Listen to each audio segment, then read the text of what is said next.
Здравствуйте, дорогие друзья!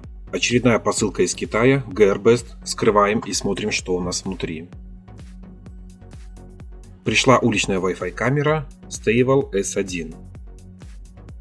На коробке информации по техническим характеристикам нет, поэтому рассмотрю содержимое. Сразу сверху идет инструкция с QR-кодом для скачивания приложения. Сама инструкция на английском языке, присутствует множество иллюстраций. Далее сетевой кабель длиной около метра. Затем блок питания с достаточно длинным кабелем около 3 метров. Блок идет на 12 вольт и на 1 ампер. Далее заглушка на сетевой кабель и крепление к стене. Съемная Wi-Fi антенна и сама камера с уплотнением для герметичности, а также маленький бонус в виде отвертки. Ну а сейчас рассмотрю камеру поближе. Камера расположена на кронштейне, который будет крепиться к стене с помощью 3 дюбелей. С обратной стороны камеры расположен динамик. Чуть дальше спрятан микрофон с шумовым фильтром. Оба они предназначены для двухсторонней связи. Линза объектива защищена пленкой. С одной стороны вокруг линзы расположены инфракрасные лампочки для ночного видеонаблюдения, а под ними датчик освещенности. Производитель гарантирует подсветку в ночное время до 30 метров. Камера способна снимать видео качеством 1080p до 25 кадров в секунду. Угол обзора 125 градусов.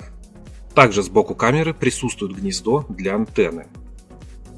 Для того, чтобы установить флеш-карту в камеру, необходимо открутить 2 болтика, благодаря чему можно откинуть кронштейн и добраться до внутрянки, где и находится наш слот для карточки.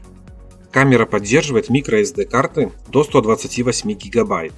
Перед тем, как прикрутить крышку с кронштейном обратно, необходимо убедиться, что уплотнение лежит на месте, дабы не нарушить герметичность конструкции.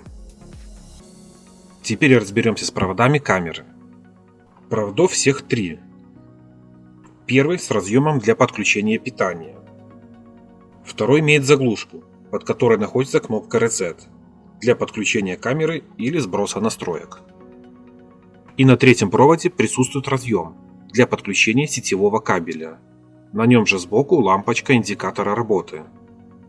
Сетевой кабель можно подключить как напрямую или через герметичную заглушку из комплекта.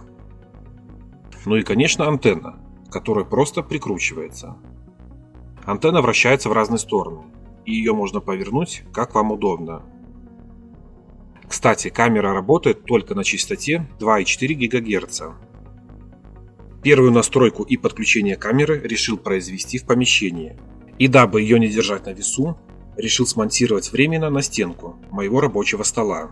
Для этого прикрутил кронштейн к обналичке, а ее, соответственно, приклеил на двухсторонний скотч к стене. Получилось как-то так. Необходимо подключить камеру в сеть и дождаться голосового оповещения о готовности к подключению.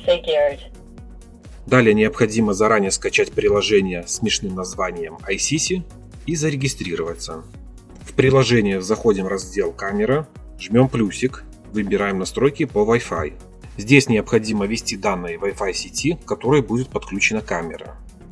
Приложение, по идее, должно само найти камеру и подключиться, но у меня так не получилось. Поэтому справа вверху нажимаю значок, и на экране появляется QR-код с настройками Wi-Fi сети. Его подносим к объективу. Камера считывает код и сама подключается к интернету. Теперь можно вывести картинку и произвести настройки. Угол поворота камеры очень приличный. В горизонтальной плоскости 320 градусов, а вертикальной 90. А вместе с большим углом обзора в 125 градусов получается захватить практически все пространство в округе. А сейчас, после домашних испытаний, переходим к полевым. Камеру буду устанавливать на родительский дом за городом. Куда и как устанавливать камеру – дело личное. На это может влиять множество факторов, таких как конструкция дома, место слежения и возможные препятствия. Я бы рекомендовал камеру монтировать под свесом, чтобы на ваше всевидящее око напрямую не попадали осадки. Хотя ей, по идее, это не страшно, так как камера имеет степень водозащиты IP66. но лишняя предосторожность не помешает. После того, как вы выбрали место, камеру необходимо закрепить. Будьте готовы к тому, что это сделать крайне неудобно. Свою камеру я прикрутил на окно второго этажа. Как оказалось, это место монтажа дает много плюсов. Камера находится под навесом, достаточно удобная установка, можно легко провести проводку и, кроме того, немного сливается с белым цветом окна. Тем самым камера меньше бросается в глаза прохожим. Монтаж камеры закончен, и можно пробежаться по меню. Вначале перед нами вид передаваемой с камеры картинки и быстрые настройки. Здесь можно с помощью свайпов повернуть камеру в нужную нам сторону.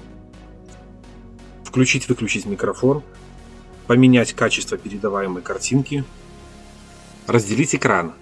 Эта функция используется в случае наличия нескольких камер. Также можно записать видео, перевернуть изображение камеры, посмотреть архив записей как фото, так и видео при условии установленной флеш-карты, а также произвести разговор, тем самым напугав своих соседей, и еще сделать фото. Также присутствуют расширенные настройки, где можно более детально подстроить функции камеры под себя. Ну а сейчас немного видео с камеры в дневное и в ночное время.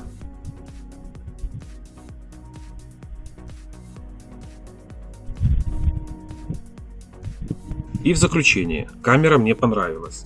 Имеет множество функций и настроек.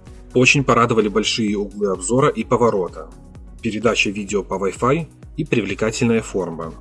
А самый главный плюс – это, конечно же, цена, так как поставить хорошее видеонаблюдение на дом стоит приличной суммы и, скорее всего, придется привлекать специалистов. На этом обзор закончен. Всем спасибо за просмотр. Не забываем подписываться на канал. Обязательно ставим лайки. Всем пока.